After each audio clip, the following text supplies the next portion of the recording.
Round 5 of the MotoGP World Championship took part at the iconic Le Mans circuit in France, which can always throw up a few surprises, especially when the weather doesn't play along. This unfortunately resulted in a total of 94 crashes across the whole weekend, 20 in MotoGP, 34 in Moto2 and a whopping 40 in Moto3, which of course wasn't just due to the weather. Here we see Moto3 coming out of turn 3 into turn number 4 can always be a danger zone, especially at the start. We saw Tatsuki Suzuki, Adam Norridin, Lorenzo Dalla Porta and Jakob Kornfeld all going down, which unfortunately also resulted in some more incidents, but we will get onto that very, very shortly. All 4 riders lucky to get away relatively unscathed, though Lorenzo Dalla Porta couldn't restart. Though the scariest of all crashes starting in turn 2, ending in turn 3, Jack Miller with this horrific crash. It was absolutely one of the worst accidents we have ever seen, and Jack Miller himself even said he was probably the luckiest person imaginable that day. So lucky. He did race in the end.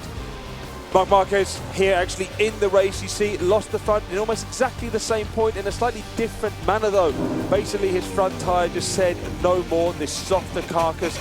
Marc Marquez, he does not like it. Unfortunately crashing out, he'd crashed in that turn a few times beforehand. And now the result of the first crash that we saw. Oil left on the track by Adam Norridin, saw Danilo, Bulega, Antonelli, Kent, Loy Herrera, Mir, Martin, Bastianini and Mignot all crash out, and they were so lucky to actually walk away from that relatively unhurt, but very, very scary. Just like this, Alex Marquez, a big high side in free practice 3 in turn number 6. Though he didn't come off worse, it was Iker Lecuona who re-broke his collarbone in that incident and could not race.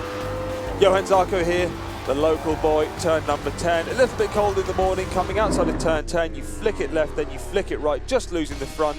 One of the more gentle crashes we had. Jorge Lorenzo decided to copy him in the afternoon. That Ducati, they're still saying they need that little bit more weight on the front to give that much more feel. But now to the biggie, the one everyone's talking about, Valentino Rossi crashing out on the final lap in turn number 11 with just 3 corners to go, chasing down Maverick Vinales. Frustration for the Italian. Too many crashes overall this weekend. Let's hope when we go to his home track in Mugello in 2 weeks' time, there won't be anywhere near as many.